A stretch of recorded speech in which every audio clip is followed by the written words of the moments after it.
কিন্তু আমরা দেখেছি যে একটি কথা বারবার, ইন্ডিয়া ইন্ডিয়া ইন্ডিয়া। ওদের সাথে বন্ধুত্ব করতে করতে এমন বন্ধুত্ব করছে ওদের কাছে নাকি বিয়েও হয়েছে।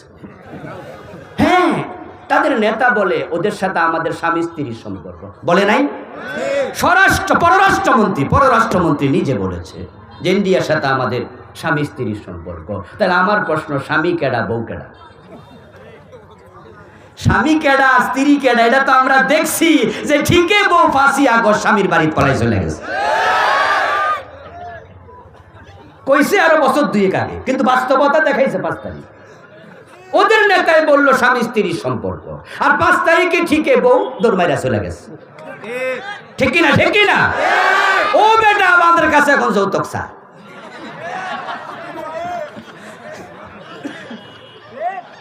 ও বেটা বাংলাদেশে ধমকায়, এটা কয় সেটা কয়, কি মানি মনে হয় যেন আমাদের কাছে যৌতুক দাবি করতেছে। আরে আমরা মাইয়ার বাপ হইছি, তাই বলি কি মাইয়া ফলাই গেল যৌতুক দেব? নরমালি গেলে না হয় দিতাম। এ ফালানো থেকে আমরা রাজি আছি তো কিসের যৌতুক চাও তুমি মিয়া? আমাদের সাথে ভাব লইও না। ইন্ডিয়ার দেশ বড়, ইন্ডিয়ার সৈন্য বেশি, পরমাণু অস্ত্র আছে। তারা মাঝে মাঝে ধমক দেয়। কলকাতার ওই দিদি মমতা ব্যানার্জি বলছে বিদেশ থেকে নাকি জাতিসংঘের লোক দরকার, সৈন্য পাঠানো দরকার এদেশের হিন্দুদের সেফটির জন্য। আমরা বলি না, এদেশের হিন্দু মুসলিম আমরা বন্ধুর মতো থাকি, তাদের নিরাপত্তার জন্য আমরাই যথেষ্ট। কোন হিন্দুর মন্দির আক্রমণ হবে না, কোন হিন্দুর সাথে বৈরী আচরণ করা যাবে না। আমরা এক বাজারের খরচা খাই, আমরা একসাথে থাকি। আবহমান কাল থেকে শত সহস্র বছরের ইতিহাস, বাংলাদেশে সাম্প্রদায়িক দাঙ্গার ইতিহাস নাই। বরং ইন্ডিয়ার দিকে দেখো, সেখানে মুসলমানের মসজিদ ভেঙে ফেলে। তোমরা যারা আমাদেরকে সাম্প্রদায়িক বলে, দাঙ্গাবাজ বলে উস্কানি দিয়ে জাতিসংঘের সৈন্য তালাশ করছ, তোমাদের দেশে গরু জবে করার কারণে মুসলমান হত্যা করা হয়। তোমাদের মুখে সাম্প্রদায়িক সম্প্রীতির কথা মানায় না। ভয় দেখাচ্ছ কাদেরকে? আমাদেরকে। আমরা 18 কোটি মানুষ, 36 কোটি হাত। তোমাদের অনেক কিছু আছে, আমাদের ঈমান আছে। ঈমানদার আল্লাহ ছাড়া কাউকে ভয় পায় না। 5ই আগস্টে আমাদের ছাত্ররা দেখিয়ে দিয়েছে, বুকে যারা গুলি নিতে জানে তাদেরকে থামানো যায় না।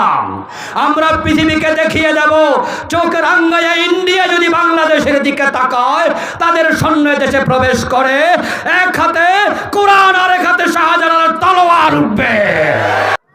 আল্লাহ তাআলা কোরআন মাজিদে কাফেরদের নামে একটা সূরা নাজিল করেছে, যেটার নাম সূরাল কাফেরুন। ওটা হলো 3 লাইন, হেফজ কোরআন শরীফে 3 লাইন। আর মুনাফিকদের নামে একটা সূরা নাজিল করছে, সূরাল মুনাফিকুন, এটা হলো 21 লাইন। তাহলে কয় গুণ বেশি? 3 × 7 = 21, 7 গুণ বেশি। এ দ্বারা আল্লাহ তাআলা বুঝাতে চেয়েছেন যে জমিনে ইসলামের জন্য কাফেররা যতটা ক্ষতিকর, মুনাফিক ক্ষতিকর হবে আরো 7 গুণ বেশি। তাই তো আল্লাহ তাআলা মুনাফিকদের উপরে দারুণ ক্রোধান্বিত। তিনি মুনাফিকদেরকে জাহান্নামে স্থান দেবেন কাফেরদেরও নিচে। তিনি বলেছেন, ইন্নাল মুনাফিকিনা ফিদ দারকিল আসফালি মিনান নার। নিশ্চয় মুনাফিকেরা জাহান্নামে থাকবে সবার নিচে। ফিরআউন কাফের, সে জাহান্নামী। নমরুদ কাফের, সেও জাহান্নামী। আবু জেহেল কাফের, সেও জাহান্নামী। আব্দুল্লাহ ইবনে উবাই, সে কাফের, সে মুনাফিক, সেও জাহান্নামী। কিন্তু আব্দুল্লাহ ইবনে উবাই এবং তার সমগোত্রীয় যারা আছে মুনাফিক, তারা ফিরআউন, নমরুদ, আবু জেহেলেরও নিচে থাকবে। মুনাফিক জাহান্নামে সবার নিচে কেন থাকবে? এর কারণ কোরআনে অন্য আয়াতে পাওয়া যায়, ইন্নাল্লাহা জামিউল মুনাফিকিনা ওয়াল কাফিরিনা ফি জাহান্নামা জামিআ। আল্লাহ বলেন আমি কাফেরকেও জাহান্নামে রাখবো, মুনাফিকরেও রাখবো, তবে শুরুটা হবে মুনাফিক দিয়ে। ইন্নাল্লাহা জামিউল মুনাফিকিনা ওয়াল কাফিরিন, শুরু কি? মুনাফিক। আরেক আয়াতে আল্লাহ বলেন ওয়াদাল্লাহুল মুনাফিকিনা ওয়াল মুনাফিকাতি ওয়াল কুফারা নারা জাহান্নাম। আল্লাহ ওয়াদা করছেন, সিদ্ধান্ত নিয়েছেন তিনি জাহান্নামে দেবেন আল মুনাফিকিন, মুনাফিক পুরুষ, ওয়াল মুনাফিকাত, মুনাফিক নারী, ওয়াল কুফার, এবং কাফের। তাহলে এখানেও মুনাফিক দিয়ে শুরু। কোন গর্তে যদি প্রথমে একটা ইট ফেলেন, পরে আরো ফেলেন, সবার নিচে তো সেটাই থাকবে যেটা দিয়া শুরু করছে, ঠিক না? একটা বোতলে যদি মার্বেল ফেলেন, ওই মার্বেল নিচে থাকবে সেটা প্রথমে ফেলেছেন যেটা। মুনাফিক সবার নিচে থাকার কারণ আল্লাহ মুনাফিক দিয়ে জাহান্নাম উদ্বোধন করবেন। এবার শুনুন তো, মূল পয়েন্টে আসি। হিন্দু, বৌদ্ধ, ইহুদি, খ্রিস্টান, তাদের মাঝে একজন মুনাফিকও নাই। যত মুনাফিক সব আছে মুসলমানের ভিতরে। মুখে কালেমা পড়ে আর চান্স পাইলে কালামাওয়ালাদেরকে ফাঁসিতে ঝুলাইয়া দেয়। এই যে হাসানুল হক ইনু, রাশেদ খান মেনন, শাহরিয়ার কবির, নাম শুনছেন নি? যারে মুরগি কবির কইলে বেশি চিনে পাবলিক। অবাক হবেন আপনি, হাসানুল হক ইনু হজ করেছে, রাশেদ খান মেননও সরকারি টাকায় 2-3 বছর আগে হজ করছে। তাদের নাম কেন বললাম? কিছু নাম আছে যেগুলো গীবত হয় না। যেমন ফেরাউনের আলোচনা কোরআনে আছে, আমরা মাহফিলে ফেরাউনের কথা বলি, তাই বলে গীবত হবে? আবু লাহাবের আলোচনা কোরআনে আছে না নাই? ওর ব্যাপারে বললে গীবত হয় না, কারণ তারা এতটাই দুশ্মনী ইসলামের সাথে করছে, তাদের নামের মাঝে, আলোচনার মাঝে অন্যদের জন্য শিক্ষণীয় আছে। এই রাশেদ খান মেনন, হাসানুল হক ইনু, এই দেশে যারা লেফটিস্ট ঘোষণা দিয়ে বাম, ডান এবং বাম, যারা ডানপন্থী, তারা সবাই ইসলামকেই ফলো করে, যদিও জীবনে কিছু বিচ্যুতি আছে। বলে আমি ডান, হয়তো সে কিছু মিথ্যা কথা বলে ফেলছে। ডানপন্থী মানুষ হতে পারে 2-1 জায়গায় একটু ঝামেলা করতেছে, মাঝে মাঝে চোখের খেয়ানত করে, মাঝে মাঝে ওজনে কম দেয়, মাঝে মাঝে মানুষ ঠকায়, কিন্তু মানুষটা ডানপন্থী, ইসলামকে ফলো করে। আর যারা বাম, তারা ডিরেক্টলি ইসলামের বিপরীতে চলে। তাদের গুরুকে তারা ঘোষণা দিয়ে বলে Lenin, Karl Marx, Mao Tsetung, John Ricardo, জেরিসে, জেরহাম, জর্জ ওয়াশিংটন, মহাত্মা গান্ধী, এক একজনকে গুরু বানাইয়া, ঠাকুর বানাইয়া তার পন্থায় চলে। George Washington, Lenin, Karl Marx, যতগুলা নাম আমি কিছুক্ষণ আগে বললাম, সবগুলো অমুসলিম। বামদের গুরু হলো তারা। এই রাশেদ খান মেনন, হাসানুল হক ইনু, তারা এ দেশে সমাজতন্ত্রের প্রবক্তা। বিদেশ থেকে সাপ্লাই করতে চায়, এখানে আনতে চায়। অর্থনীতিতে ইসলামকে তারা নির্বাসনে পাঠাতে চায়। যারা ইসলামী অর্থনীতির বিপরীতে সমাজতান্ত্রিক মতবাদ অর্থনীতি প্রতিষ্ঠার সংগ্রাম করছে অবিরত, কিন্তু লোকগুলো আবার হজ করে বুঝায় আমি ইসলামেও আছি। যারা আইডিওলজিক্যালি ইসলামে থাকে, শুধু দেখানোর জন্য কিছু ইসলাম মানে, তাদের নাম নিলে কোনো অসুবিধা নাই, কারণ তারা জাতিকেই বিভ্রান্ত করতে চায়। হাজার হাজার যুবককে তারা কমিউনিজমের প্রতি ঝুঁকাই ফেলছে, সমাজতন্ত্রের প্রতি ঝুঁকাইছে। সমাজতন্ত্রের অর্থনৈতিক মতবাদ, যে মতবাদের উপরে ডিফেন্ড করে রাষ্ট্র পর্যন্ত গোড়াপত্তন হয়, অতীতে হয়েছে, যদিও সেটা টিকে থাকেনি অথবা ম্রিয়মান হয়ে টিকে আছে। কিছু মানুষ আছে যারা আল্লাহর দ্বীনের সাথে এতটা সংঘর্ষ রাখে, যেমন এই ইনু, এই মেনন, এই শাহরিয়ার কবির, ওরা 24 ঘন্টা যদি সজাগ থাকে কোনো দিন, আর তাকে 24 ঘন্টা বক্তৃতা দেওয়ার সুযোগ দিত, 24টা ঘন্টাই ইসলামের বিরুদ্ধেই বলতো। ইসলামকে কোনো প্রাণীর আকৃতি দিয়ে যদি আনা হয়, আর এই লোকগুলোর হাতে ইসলামকে প্রাণীর আকৃতি দিয়ে দেয়া হয়, তারা সেটাকে জবাই করে দিত।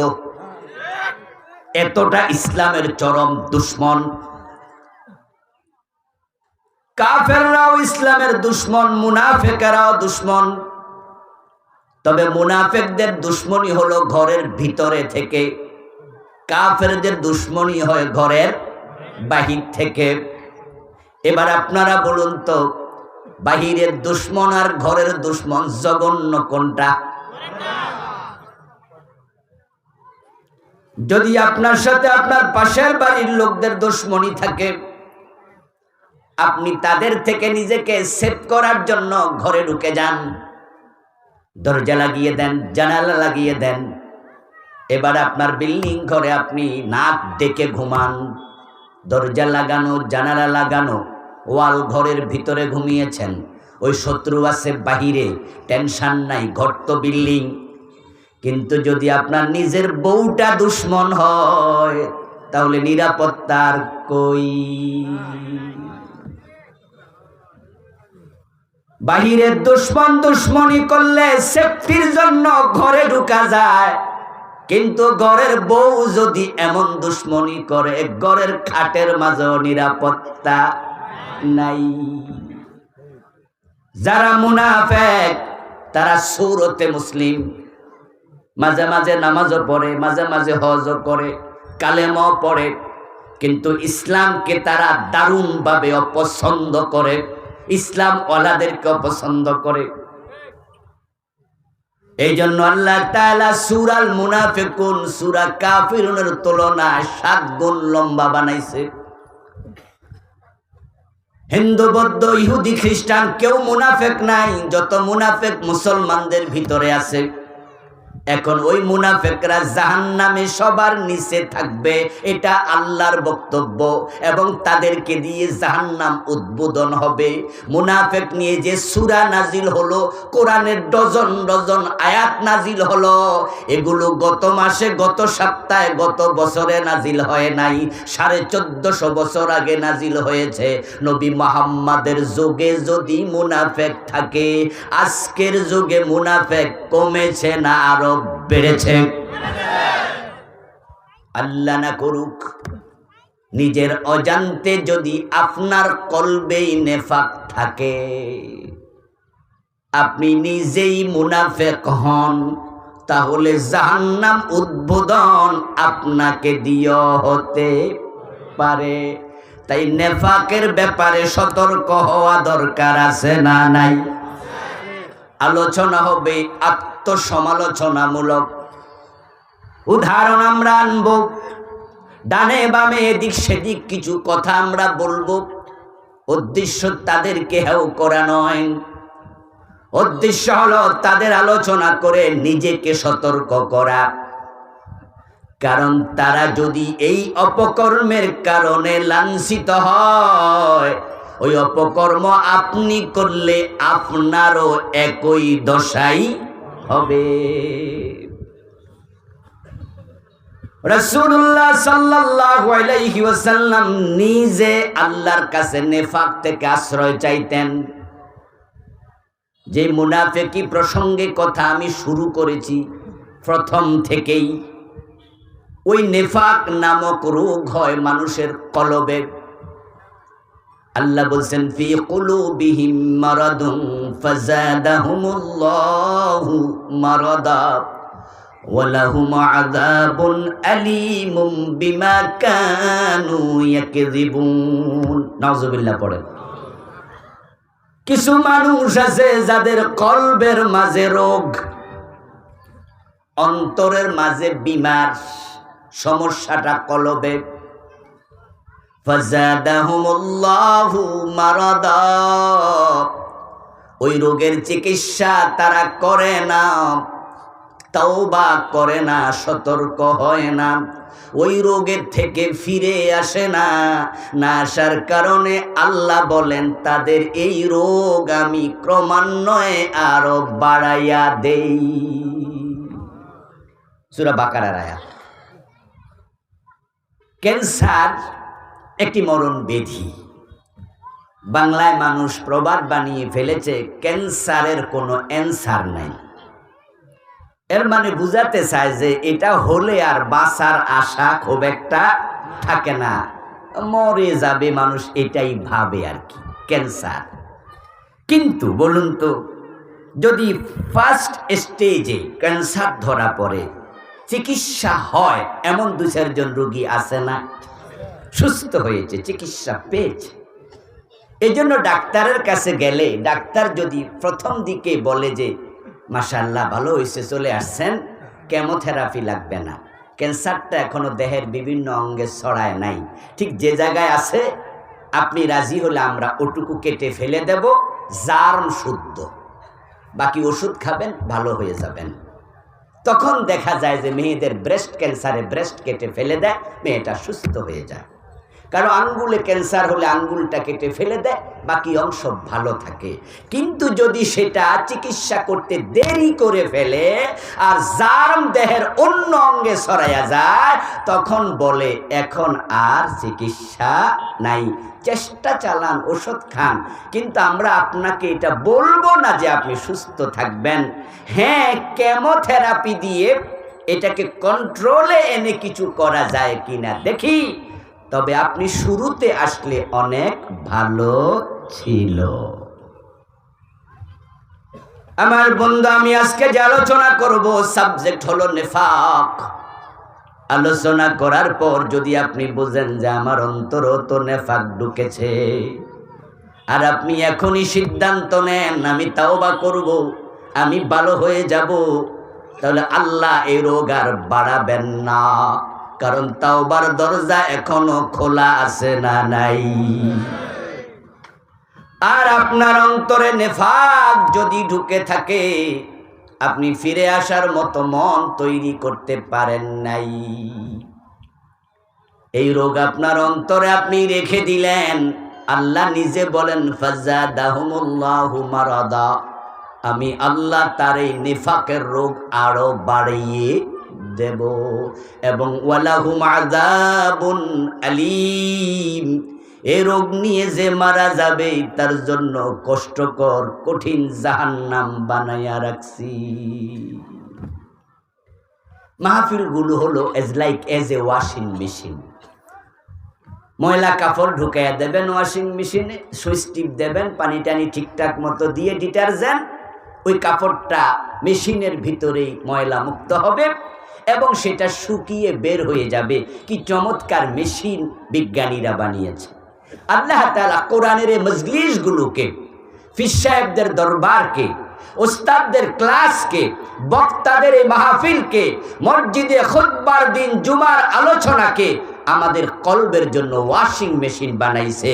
এখানে আসলে যদি আপনার মন গলে যায়, তাওবা করেন, অন্তর পরিশুদ্ধ আল্লাহ নিজে করে দেবে। তাই নিজের চিন্তা নিয়ে মনোযোগ দিয়ে আলোচনাগুলো শুনবেন। আমি নিফাক নিয়ে বই লিখেছি আলাদা, আমার লেখা 8টা বই আছে, তার মাঝে এটা একটা।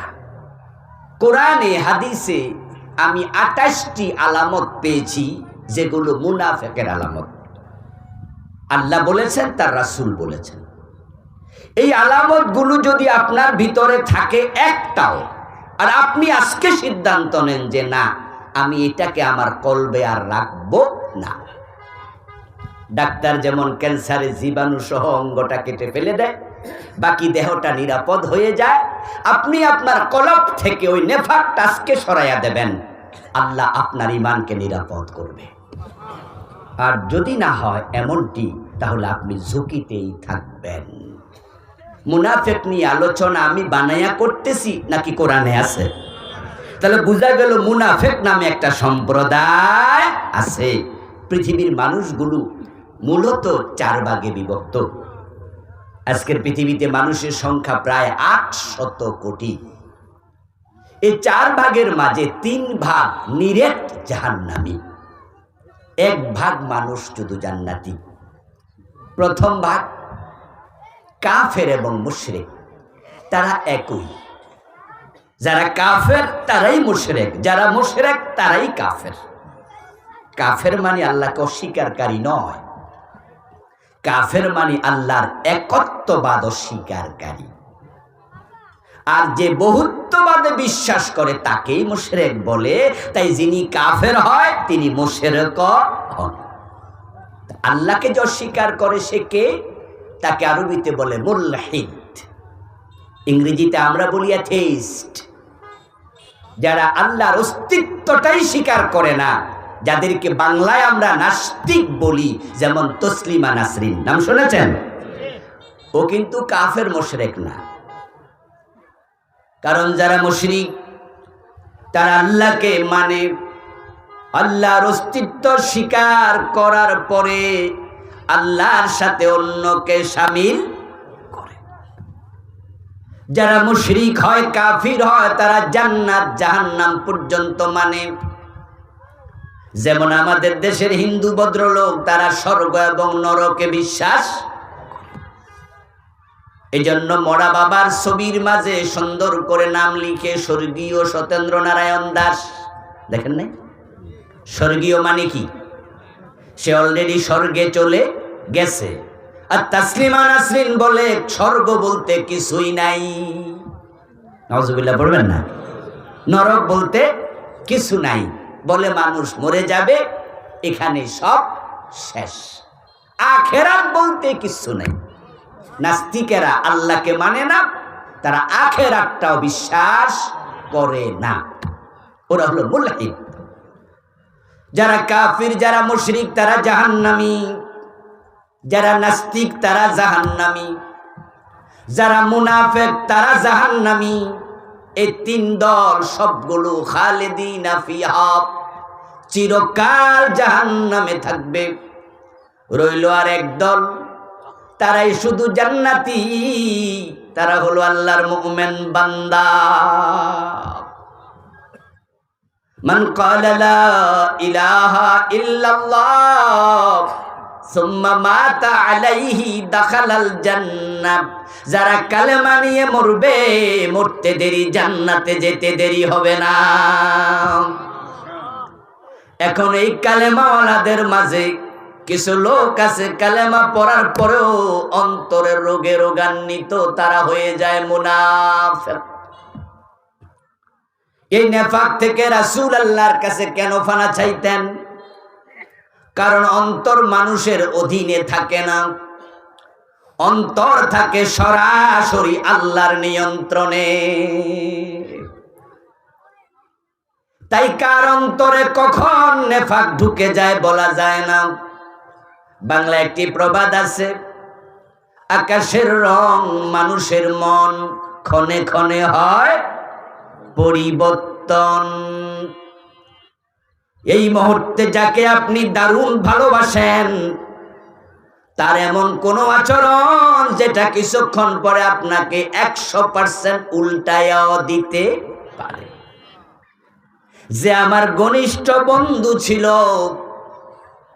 বলুন তো ঘনিষ্ঠ আপনার বন্ধু যদি আপনার বউ লইয়া পালাইয়া যায়, সে বন্ধু না শত্রু? বউ লইয়া পালানোর আগে সে দোস্ত, যখন পালাইছে এবার কোন পাইলে মাইরালাম। ও দোস্ত, মানুষের মন চেঞ্জ হয় কারণে কারণে কারণে কারণে, যেই কোনো মুহূর্তে চেঞ্জ হতে পারে। যাকে বিশ্বাস করতেন চরম, যদি বিশ্বাসঘাতকতা করে তাকে 1 মিনিট পরে আর বিশ্বাসের লেশ মাত্র করবেন না। অন্তর চেঞ্জ হয়ে যায় মুহূর্তে। আল্লাহর হাতে এটার নিয়ন্ত্রণ। তাই নবী মুহাম্মদ বলতেন, আল্লাহ আমার অন্তরকে সব সময় নেফাক থেকে তুমি পবিত্র রাখিও। এটা একটি রোগের নাম, হঠাৎ করে ঢুকে যায়। কখন কার অন্তরে ঢুকে বুঝাই কঠিন। রাসূলুল্লাহর একজন সাহাবী ছিলেন, নাম হুযায়ফা, যাকে বলা হতো সাহিবু সিররিন নবী, রাসূলুল্লাহর গুপ্ত ধনের ভান্ডার। মদিনায় যত মুনাফিক ছিল, প্রিয় নবীজি সাল্লাল্লাহু আলাইহি ওয়াসাল্লাম তাদের নাম হুযায়ফার কাছে গনে গনে বলে গেছেন। আবু বকর ওমরের কাছেও বলেন নাই। একদিন হযরত ওমর হুযায়ফাকে জিজ্ঞাসা করছে, হুযায়ফা, মুনাফিকদের যে তালিকা প্রিয় নবীজি আপনার কাছে প্রকাশ করেছে, সেখানে কি আমি ওমরের নাম আছে?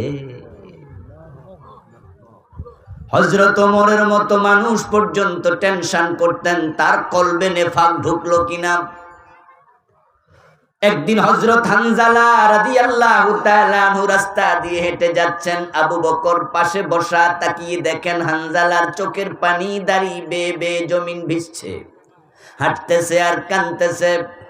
হযরত হানজালা ওই সাহাবী, যেই সাহাবীকে গাসিলুল মালাইকা বলা হয়, যুদ্ধের মাঠে যিনি শহীদ হওয়ার পরে ফেরেশতা গোসল দিছে, অনেক বড় সাহাবী। ওই হানজালা হাঁটতেছে রাস্তায়, চোখের পানি দেখে আবু বকর ডাকলেন, ভাইজান কাঁদেন কেন? হানজালা জবাব দে, আবু বকর কেন কাঁদবো না, আমি তো মুনাফিক হয়ে গেছি। এই কথা শুনে আবু বকর সিদ্দিক বলে, ভাই কেমনে মুনাফিক হইলেন বুঝলাম না। বলে, রাসূলের কাছে যখন থাকি ইমানের কুওয়াত, স্ট্রেংথ অনেক বেশি থাকে। ইসলাম, ইমান, জান্নাত, জাহান্নাম ইসলামই আমার আলোচ্য বিষয় হয়। দুনিয়াদারি মনে ঢোকেই না। কিন্তু বাড়িতে আসলে বউয়ের ভালোবাসা, সন্তানের ভালোবাসা, ব্যবসা বাণিজ্য, চাকরি বাকরি দেখি অন্তরে উকি দেয়। তখন ইমানের কুওয়াত রাসূলের দরবারে যা ছিল তা পাই না, অনেকটাই হীন হয়ে যায়, দুর্বল হয়ে যায়। এটা তো মুনাফিকি আমি বুঝেছি, তাই চোখের পানি আসছে। উপায় নাই, যদি আল্লাহ জাহান্নাম আমারে দিয়ে উদ্বোধন করে। আবু বকর বললেন, ভাই তাহলে আমারেও সাথে নেন, চলেন রাসূলুল্লাহর কাছে গিয়ে এই রোগের সমাধান চাই, চিকিৎসা কি জানি। কারণ আপনার মতো আমার অন্তরও একই হালাত তৈরি হয়। দুইজন মিলে রাসূলের কাছে গেলেন। নবীজি মুহাম্মদ সাল্লাল্লাহু আলাইহি ওয়াসাল্লাম শুনলেন, শুনে দুজনকে সান্ত্বনা দিয়ে বললেন, এটা নেফাক নয়, নেফাক আরেক জিনিস। আমার কাছে থাকলে তোমাদের অন্তরে ইমানের যে কুওয়াত থাকে, শক্তি থাকে, যদি আমার থেকে পৃথক হওয়ার পরে সেটাই থাকতো, তাহলে রাস্তাঘাটে যেখানে থাকতে ফেরেশতা সেখানে তোমাদের সাথে মুসাফা করত। আমি তো আল্লাহ রাসূল, তাই আমার কাছে আসলে ইমান বাড়বে, এটা স্বাভাবিক। আমার কাছ থেকে গেলে একটু চার্জ কমে যাবে, এটাও স্বাভাবিক। এটা নেফাক না, নেফাক ভিন্ন এক জিনিস। তাহলে নেফাক কি, এটা আমাদের জানা দরকার আছে না? সাহাবারা পর্যন্ত কনফিউজ হতেন যে এটা কি জিনিস, যেটার নামে আল্লাহ সূরা নাজিল করলো, যেটা থাকলে জাহান্নামে সবার নিচে ফেলাই দেবে, যেটা থাকলে ওই ব্যক্তিকে দিয়ে জাহান্নাম উদ্বোধন করবে, এটা কি জিনিস, এটা আমাদের জানতেই হবে। আমার বন্ধু, নেফাক কি? নেফাক হলো ইউদমিরুল ঈমান ওয়া ইউখফিল কুফর। ওই ব্যক্তি মুনাফিক যেই ব্যক্তি ঈমান মুখে প্রকাশ করে আর ইসলামের বিদ্বেষ অন্তরে লালন করে।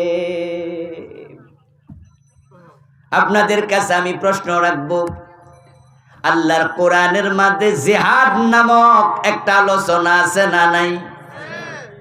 কি রে, কথা বলে না কেন লোকেরা? জিহাদের অধ্যায় আছে না নাই? জিহাদের নামে সূরাও আছে না নাই?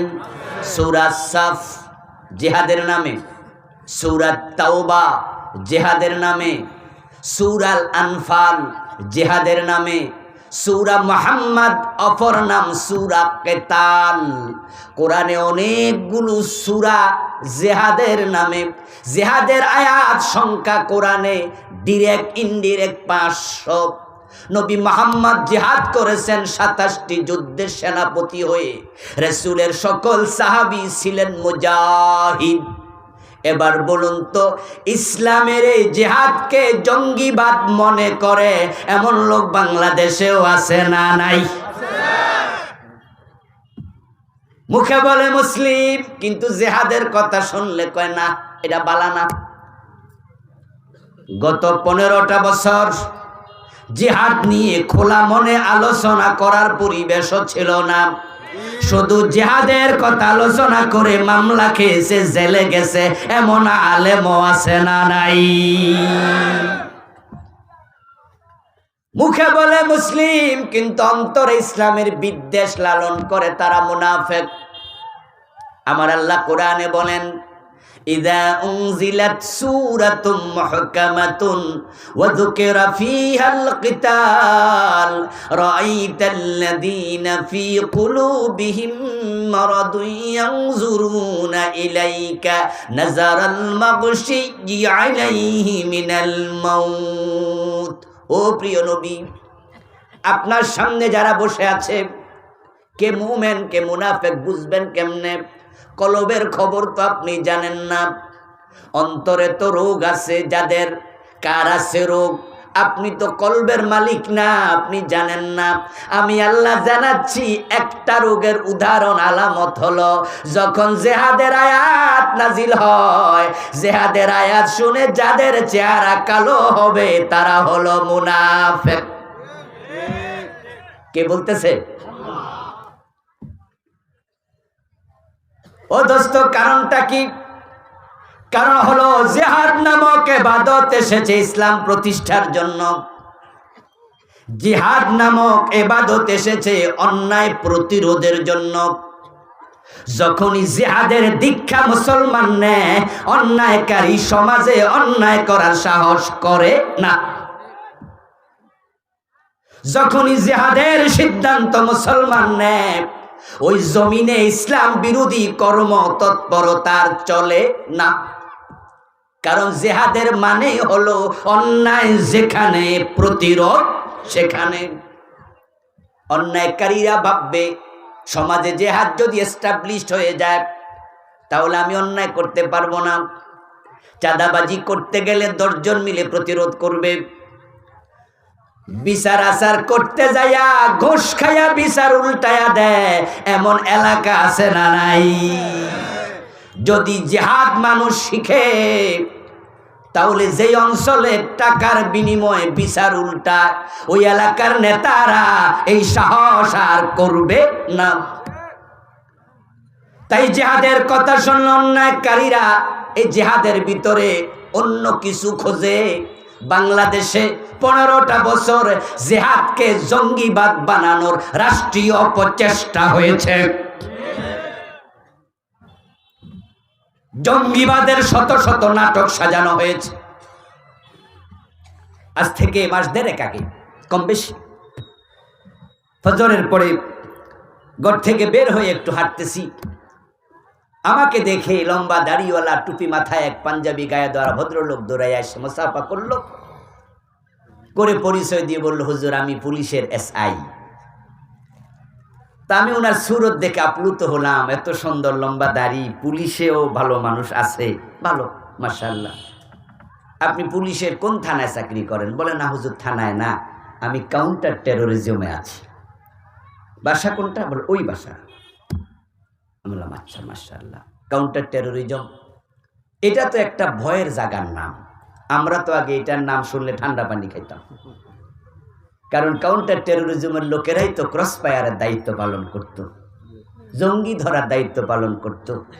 আমি এই ভাইয়ের হাতটা চাইপা ধইরা রাস্তায় হাঁটতে শুরু করলাম। বললাম যে ভাইজান, যাক আপনারে পাইছি, ভালো হয়েছে। আচ্ছা আপনাদের মূল কাজটা কি একটু বলেন তো? কত বছর ধরে আছেন? হুজুর 5-6 বছর। মাশাআল্লাহ। কাজ কি? মূল কাজ ছিল আগে ভালো মানুষের জঙ্গি বানানো। আমি বললাম লা হাওলা ওয়ালা কুওয়াতা ইল্লা বিল্লাহ, ইন্না লিল্লাহ। কি কোন? কজি হুজুর আমাদেরকে দিয়ে এটাই করানো হয়েছে। বললো আপনারা যে পত্র পত্রিকায় টেলিভিশনে দেখছেন অমুক বাড়িতে জঙ্গি ধরা পড়ছে, তমুক বাড়িতে, বললো এগুলো আমরা সাজাইতাম, ওই বাড়ি আমরা ভাড়া নিতাম। ভাড়া নেয়ার পরে জেল থেকে নিরীহ ইয়াং কিছু পোলাপানকে হাত করা পড়াইয়া গাড়িতে তুলে ওই বাড়িতে আমরা নিতাম, নিয়ে বাড়ির ভিতরে ঢুকাইয়া বাহির দিয়ে আমরা তালা লাগিয়ে দিতাম। তালা লাগিয়ে চলে আসতাম। পরের দিন গিয়ে হ্যান্ডমাইক হাতে নিয়ে র্যাব, পুলিশ, বিজিবি, এটা সেটা একদল 4-5টা গাড়ি নিয়ে চিৎকার দিয়ে বলতাম এই বাড়িতে জঙ্গি ধরা পড়ছে। মাইকে বলতাম বের হও, বের হও যারা আছো জঙ্গি। বের হবে কেমনে? বাহিরে তো তালা আমরাই লাগাইছি। এইভাবে আমাদেরকে দিয়ে জঙ্গির নাটক সাজানো হতো। এ কথা শুনে আমি তাকে জিজ্ঞাসা করলাম, ভাইজান সরকারের লাভ কি, কেন এই কাজ করত? তখন তিনি উত্তর দিলেন, আন্তর্জাতিক বিশ্বকে তারা দেখাতো বাংলাদেশে জঙ্গি আছে, তাদেরকে দমাতে হলে ক্ষমতায় আমাদেরকেই রাখো। ও দোস্ত লক্ষ্য করে দেখুন, জঙ্গিবাদ নামক যে নাটক, এটা আমরা আলেম ওলামাদের সাথে মিলাইয়া দিছে। তারা জিহাদকে জঙ্গিবাদ হিসাবে উপস্থাপন করেছে, অথচ জিহাদ এবং জঙ্গিবাদ কখনো এক হতে পারে না। জঙ্গিবাদ সন্ত্রাসবাদ হলো হারাম, আর জিহাদ করা হলো ফরজ। জঙ্গিবাদ সন্ত্রাসবাদ মানে নিরীহ মানুষকে আক্রমণ করা, যেমন বাংলাবাই করেছে। আমাদের শায়খ আব্দুর রহমান 500 জায়গায় একসাথে বোমা ফুটাইছে। সিনেমা হলে বোমা মেরে নিরীহ মানুষ হত্যা করেছে। আদালতে বোমা মেরে বিচারক হত্যা করেছে। ওই বিচারকের কি দোষ? সিনেমা দেখা কবিরা গুনাহ, কিন্তু তাই বলে কি কবিরা গুনাহগারকে বোমা মেরে মারতে হবে? এটা কোথায় আছে? নিরীহ মানুষকে আক্রমণের নাম জিহাদ নয়, এটা ইসলামের শিক্ষাও নয়। জিহাদ মানে হলো অন্যায় যেখানে প্রতিবাদ সেখানে, এবং শুধু বোমা মারা তলোয়ার হাতে নেয়ার নাম জিহাদ না। মুখে অন্যায়ের বিরুদ্ধে কথা বলা মুখের জিহাদ, কলম দিয়ে লেখা কলমের জিহাদ, সেমিনার সিম্পোজিয়াম করা বাক্যের জিহাদ। এই জিহাদ শুরু হয় মুখ দিয়া, জিহাদ চূড়ান্ত পর্যায়ে চলে যায় তলোয়ার হাতে নিয়া।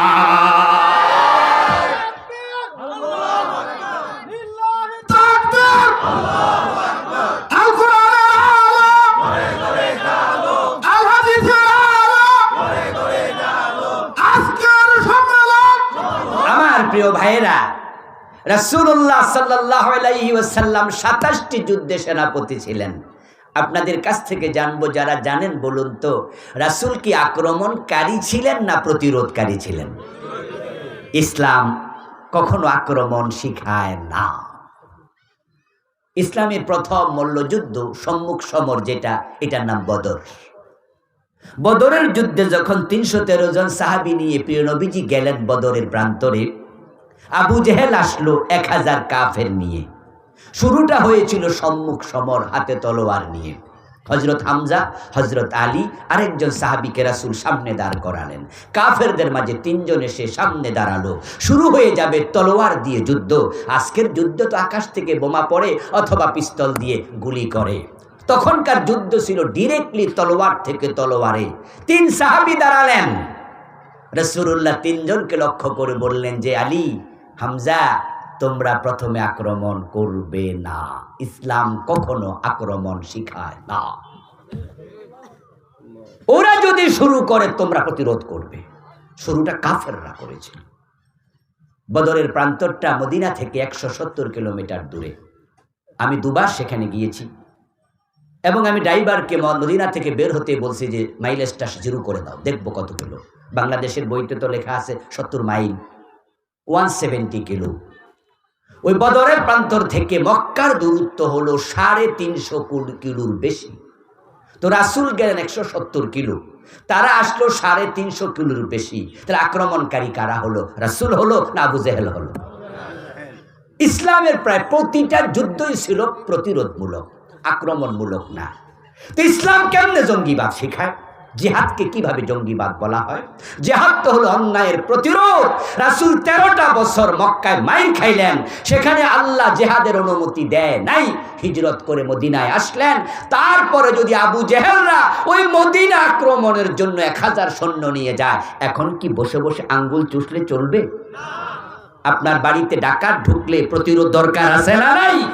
এখন আপনি প্রতিরোধ করলে যদি ওরা আপনারে বলে আপনি জঙ্গি, এর সে জুলুম আর কি হতে পারে? জিহাদের কথা শুনলে ভালো লাগে না। এমন লোক যদি আজকের মাহফিলও থাকেন, তাহলে আপনার কলবের মাঝে একটা মুনাফিকি আছে, সাবধান।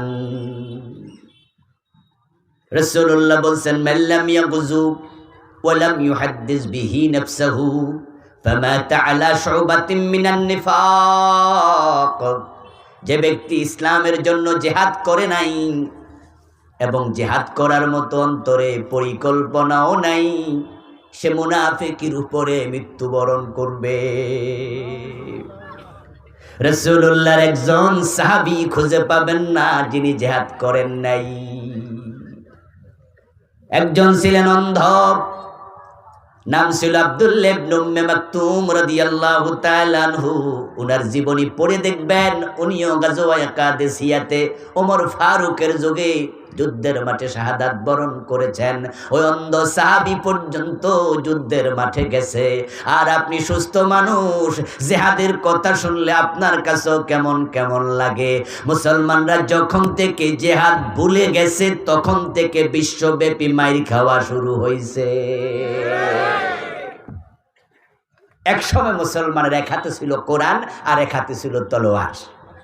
অন্যায় দেখলে কোথাও মাথা নত করে নাই। স্পেনে রাজা রডারিক মুসলমানদের উপর জুলুম করছে। ইমানদার মুসলিম মেয়েকে খ্রিস্টান সৈন্য রডারিকের লোকেরা দর্শন করেছে। তিনি চিঠি লিখেছিলেন আরবের প্রেসিডেন্টের কাছে যে আমি মুসলিম বোন আমাকে দর্শন করেছে খ্রিস্টান সৈন্য, অপরাধ শুধু আমার ইমান, তোমরা কি সাহায্য করবে না? তারিক বিন জিয়াদ রাদিয়াল্লাহু তাআলা আনহুর নেতৃত্বে 7000 সৈন্য রাজা পাঠিয়ে দিলেন স্পেনে। মুসলমানরা সেখানে গেল, রডারিককে সেখানে প্রতিরোধ করলো। সে পালিয়ে গিয়েছিল, আল্লাহ পুরা স্পেন মুসলমানের হাতে তুলে দিয়েছিল। প্রিয় ভাইয়েরা, আজকে মায়ানমারে মুসলমান মেরে ফেলতেছে। কত লাখ মুসলমান পালিয়ে বাংলাদেশে চলে আসলো। তাম পৃথিবীতে মুসলিম রাষ্ট্রের সংখ্যা 57টা ওআইসির সদস্য। তাকিয়ে আছে সবাই, প্রতিরোধ কেউ করে না। যদি স্পেনের মুসলমানকে হেল্প করার জন্য তারিক বিন জিয়াদ চলে যেতে পারেন ডিঙ্গি নৌকা দিয়ে, কোথায় আরব, কোথায় স্পেন? যাওয়ার জন্য কোনো প্রাইভেট কার, বাস, হেলিকপ্টার কিচ্ছু ছিল না। আজকের মতো যন্ত্র চালিত নৌকা ছিল না। যদি বোট দিয়া ডিঙ্গি নৌকা স্পেন চলে যেতে পারে, পরমাণু অস্ত্রধর পাকিস্তান কোন দিকে তাকিয়ে আছে? ফিলিস্তিনের গাজা উপত্যকায় গত 5 থেকে 7 মাসে লাখ লাখ মুসলমানের রক্তে রঞ্জিত করে মহাশ্মশান গাজাকে বানিয়ে ফেলেছে। পৃথিবীর 200 কোটি মুসলমান তাকিয়ে আছে। সৌদির মতো টাকাওয়ালা দেশ আছে, পাকিস্তানের মতো পরমাণু অস্ত্রওয়ালা দেশ আছে, তুরস্কের মতো আধুনিক অস্ত্রে সজ্জিত প্রশিক্ষিত সেনাবাহিনী আছে। মুসলমান থাকতে অন্য মুসলমান মাইর খাবে, কারণ তারা জিহাদ ভুলে গেছে। জিহাদ ভুলে গেছে। আমার বন্ধু, জিহাদ যখন ভুলে যাবেন, নেফাক তখন অন্তরে ঢুকবে। ঈসা আলাইহিস সালাম কিয়ামতের আগে আসমান থেকে জমিনে নেমে আসবেন। ঈসা 4র্থ আকাশে আছেন। রাসূল বলেছেন, যখন দাজ্জাল এসে পৃথিবীকে আবার অশান্ত করে ফেলবে, কুফরীর সয়লাভ করবে, তখন দাজ্জালকে প্রতিরোধ করার জন্য ইমাম মাহাদির আত্মপ্রকাশ ঘটবে। ইমাম মাহাদি নিজের সৈন্য লোক লইয়া তিনি দামেস্কের মসজিদে অপেক্ষা করবে। আসমান থেকে ফেরেশতার কাঁধে ভর করে ঈসা নবী দামেস্কের মসজিদে নামবেন। নামার পরে তারা সবাই মিলে দাজ্জালের বিরুদ্ধে যুদ্ধের ঘোষণা দেবেন। এখন ঈসা আলাইহিস সালাম একা নামবেন, সাথে কোনো সৈন্য নাই। আগ থেকে কিছু মুজাহিদ প্রস্তুত থাকবে, তারা ঈসার বাহিনীতে যোগ দেবে। যাদের অন্তরে জিহাদের চিন্তা নাই তারা ঈসা নবীর বাহিনীর সদস্য হতে পারবেন না। এই জন্য মুসলমানরা অন্যায়ের বিরুদ্ধে প্রতিরোধের চিন্তা অলওয়েজ ফিল করে। ওয়াইযা কিলা লাহুম তাআলাউ ইলা মা আনজালাল্লাহু ওয়া ইলার রাসূল রাআইতাল মুনাফিকিনা ইয়াসুদ্দুনা আনকা সুদুদা। আল্লাহর কায়েত বলতেছেন, তুমি মুনাফিক কিনা শোনো, যখন তোমাকে বলা হবে কোরআনের দিকে আসো, হাদিসের দিকে আসো, লিয়াহকুমা বাইনাহুম, ও কোরআন হাদিস দিয়ে আমরা সমাজ চালাতে চাই, রাষ্ট্র চালাতে চাই, আদালত চালাতে চাই, supreme court, high court, Ganabhaban, Bangabhaban কোরআন দিয়ে চলবে। নবী মুহাম্মদ 10 বছর মদিনা কোরআন দিয়ে চালাইছে। ফারুক আজম ওমর 10 বছর অর্ধ পৃথিবী কোরআন দিয়ে চালাইছে। কোরআন শাসন করতে এসেছে, শাসিত হতে আসে নাই। ইসলাম বিজয়ী হতে এসেছে, পরাজিত হতে আসে নাই। যখন বলা হবে আসো ইসলাম বিজয়ের জন্য, রাআইতাল মুনাফিকিন ইয়াসুদ্দুনা আনকা সুদুদা, ও নবী মুহাম্মদ যারা মুনাফিক এই আহ্বানে তারা সাড়া দেবে না, পাশ কাটিয়ে চলে যাবে। কে বলতেছে? আরে কথা কয় না কেন লোকেরা? কে বলতেছে? তাহলে মুনাফিক চিনবেন কেমনে? আপনি নিজে আত্মসমালোচনা করেন। কোরআন প্রতিষ্ঠার ডাক আসলে আপনার অন্তর থেকে সাপোর্ট আসে কি না? যদি না আসে, ইউ আর মুনাফিক, ইউ আর হিপোক্রাইট। মুনাফিক সেনার জন্য বিদেশ টিকিট কেটে যাওয়া দরকার নাই, পাসপোর্ট লাগাইয়া ভিসা লাগাইয়া আমেরিকা সৌদি আরব যাওয়া দরকার নাই। এখানেও আছে, আজকের মাহফিলে আছে। কোরআন প্রতিষ্ঠার দাওয়াত যদি আসে, আপনার অবস্থা কি? আপনি কি তখন সাইডে যান নাকি সামনে যান?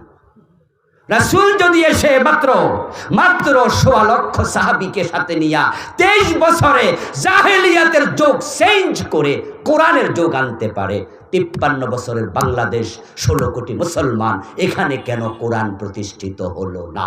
এজন্য আপনি দায়ী কি না? নিজেকে প্রশ্ন করুন।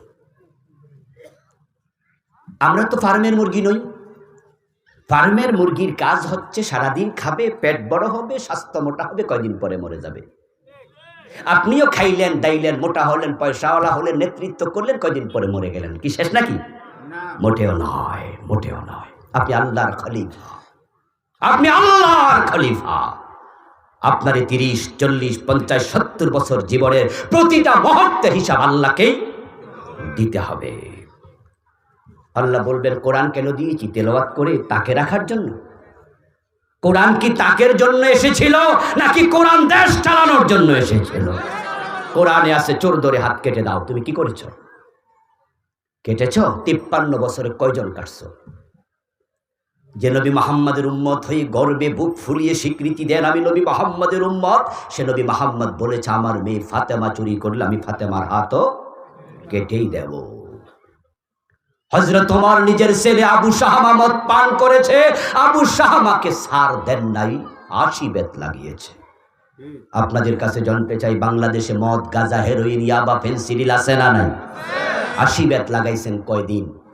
তা আপনারা 92% মুসলমান নন, দাবি করেন কিভাবে?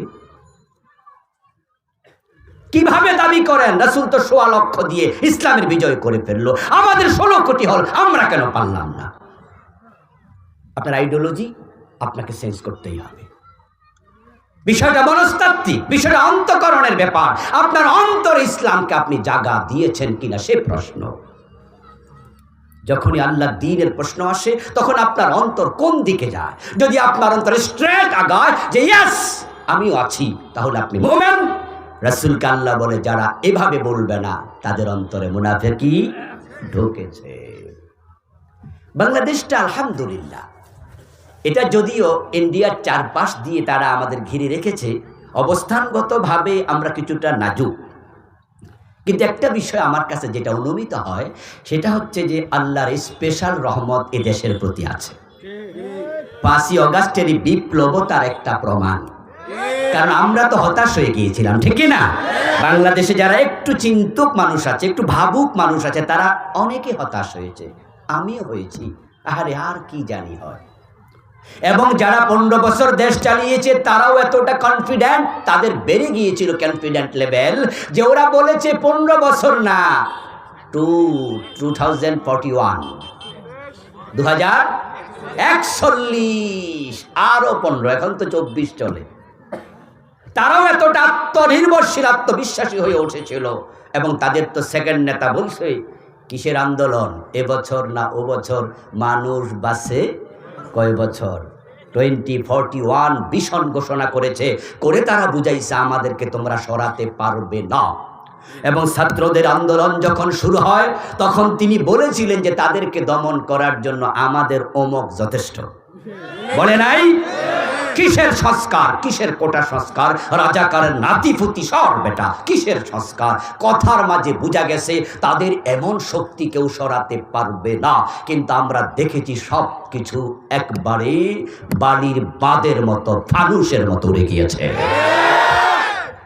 এমন ভাবে উড়ে গেল যে রান্না করা খাবার খেয়ে পালানোর সময় মিলে নাই।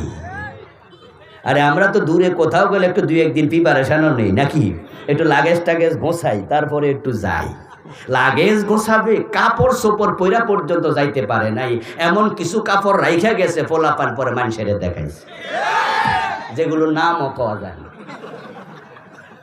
মানুষের জিগায় বুড়া মানুষের দিয়ে আবার কি করতো,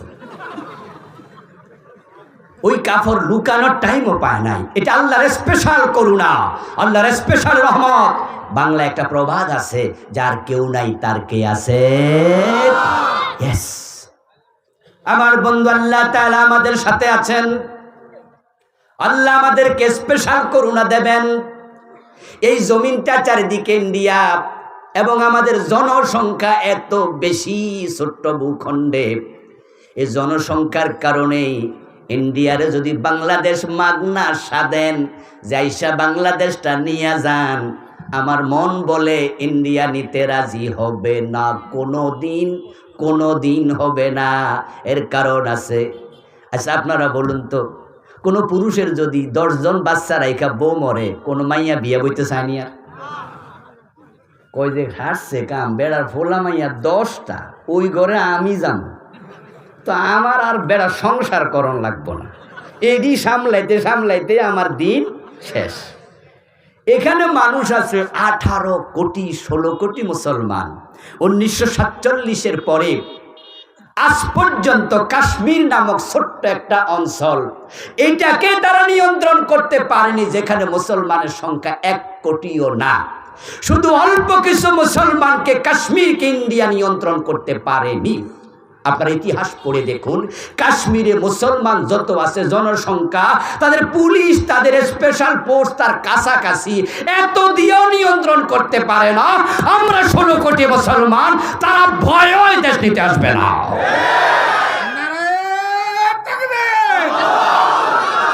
আমার প্রিয় ভাই, দেশটা আল্লাহ আমাদেরকে দিয়েছেন, এটা আমাদেরই থাকবে, বলেন ইনশাআল্লাহ। এখন কি করা দরকার? এখন আমাদের একটু আইডিওলজিক্যালি চেঞ্জ দরকার।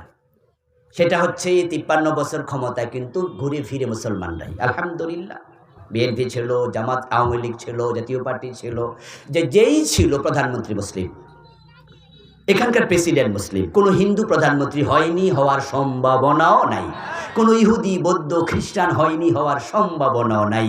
আলহামদুলিল্লাহ, ঘুরে ফিরে যেহেতু ক্ষমতাটা আমাদের হাতে আছে, মুসলমানের হাতেই থাকবে। আগামীবার যারা আসবে তারাও মুসলিম হবে, ঠিক কিনা? তখন আমরা যদি একটা জায়গায় আসতে পারি, ডক্টর কামালের লেখায় সংবিধান পূর্ণতা দিতে পারেনি, শান্তি দিতে পারেনি। সমৃদ্ধি দিতে পারিনি, বরং ওই জায়গাতে যদি কোরআনটাকে ঢুকিয়ে দিতে পারি আমরা, চোর ধরে হাত কাটার আইন কেন করা হবে না? আমরা তো চুরি কেউ পছন্দ করি না, হাত কাটা শুরু হোক, চুরি বন্ধ হোক, দেশের টাকা পাচার যদি বন্ধ হয়, সোনার বাংলা হতে 2 যুগ লাগবে না।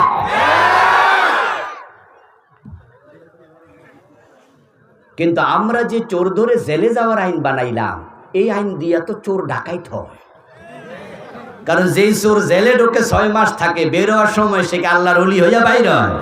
বরং ওইখানে সৎসঙ্গে স্বর্গবাস, অসৎ সঙ্গে সর্বনাশ।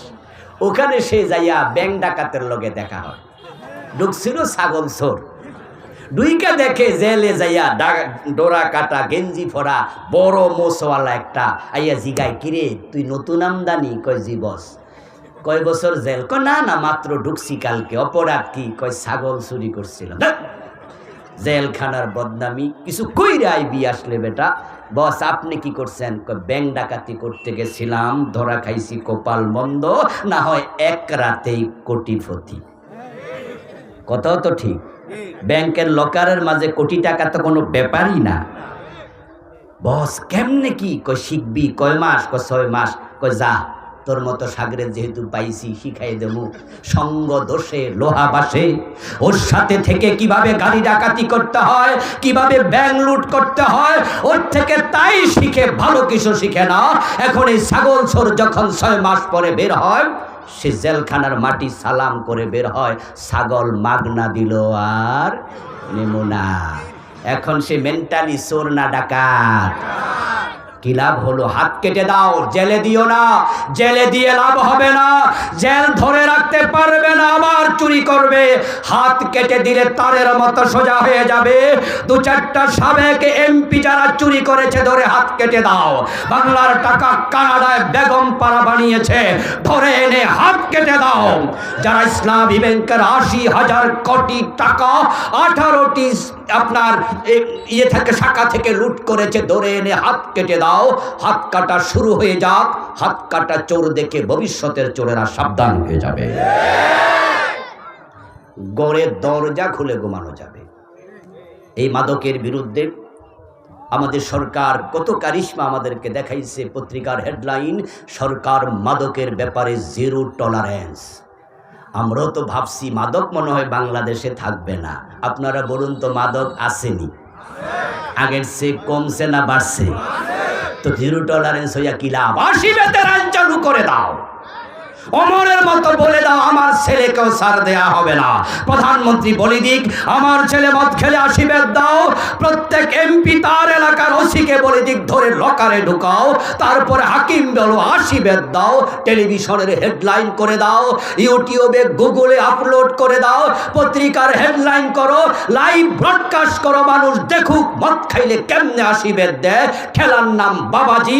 6 মাস আইন চালাও, লোকজন তারের মতো সোজা হয়ে যাবে। মায়ের উপরে ঔষধ নাই, মায়ের পাগলা পর্যন্ত ভালো হয়ে যায়। ইসলামের বিধানগুলো বড় চমৎকার, বড় চমৎকার। আমার বন্ধু, মুনাফিকের আরেকটা আলামত হলো, মুনাফিকেরা মুসলমানের চেয়ে হিন্দুদের সাথে বন্ধুত্ব বেশি করে। এই আলামত করার পরে তো বুঝতেই পারছেন বাংলাদেশে মুনাফিক কেডা। আল্লাহ নিজে বলছে, ওয়াবাশশিরিল মুনাফিকিনা বিআন্না লাহুম আযাবান আলীমা আল্লাযীনা ইয়াত্তাখিযুনাল কাফিরিনা আউলিয়া মিন দুনিল মুমিনিন। ও নবী মুহাম্মদ, আপনি মুনাফিকদেরকে জাহান্নামের আগুনের খবর দেন, যারা মুমিনদেরকে বাদ দিয়া কাফেরদেরকে বন্ধু বানায়। এই উঠতেছেন কেন? আজান হইছে কি? আমরা নামাজ পড়বো না? উঠে পরিবেশ নষ্ট করা যাবে না, বসেন। আমরা অল্পক্ষণের মাঝে শেষ করছি। আমার প্রিয় ভাইরা, বলছিলাম আমাদের মহব্বত কি মোমেনের সাথে হওয়ার কথা না কাফেরের সাথে? মোমেন কাকে ভালোবাসবে? আরেকজন মোমেনকে, মোমেনকে বন্ধু বানাবে, কাফেরকে নয়। কিন্তু আমরা দেখেছি যে একটি কথা বারবার, ইন্ডিয়া ইন্ডিয়া ইন্ডিয়া। ওদের সাথে বন্ধুত্ব করতে করতে এমন বন্ধুত্ব করছে, ওদের কাছে নাকি বিয়েও হইছে। হ্যাঁ, তাদের নেতা বলে ওদের সাথে আমাদের স্বামী স্ত্রীর সম্পর্ক, বলে নাই? পররাষ্ট্রমন্ত্রী নিজে বলেছে যে ইন্ডিয়ার সাথে আমাদের স্বামী স্ত্রীর সম্পর্ক। তাহলে আমার প্রশ্ন, স্বামী কেডা বউ কেডা? স্বামী কেডা স্ত্রী কেডা এটা তো আমরা দেখছি যে ঠিকই বউ 5ই আগস্ট স্বামীর বাড়ি পলাই চলে গেছে, কইছে আরো বছর 2 আগে, কিন্তু বাস্তবতা দেখাইছে 5 তারিখ। ওদের নেতাই বললো স্বামী স্ত্রীর সম্পর্ক, আর 5 তারিখে ঠিকই বউ দৌড়মাইরা চলে গেছে। ঠিক কিনা? ঠিক কিনা? ও বেটা আমাদের কাছে এখন যৌতুক চায়।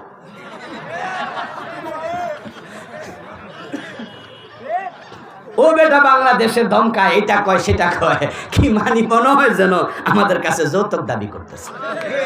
আরে আমরা মাইয়ার বাপ হইছি তাই বলি কি মাইয়া ফলাই গেল যৌতুক দেবো?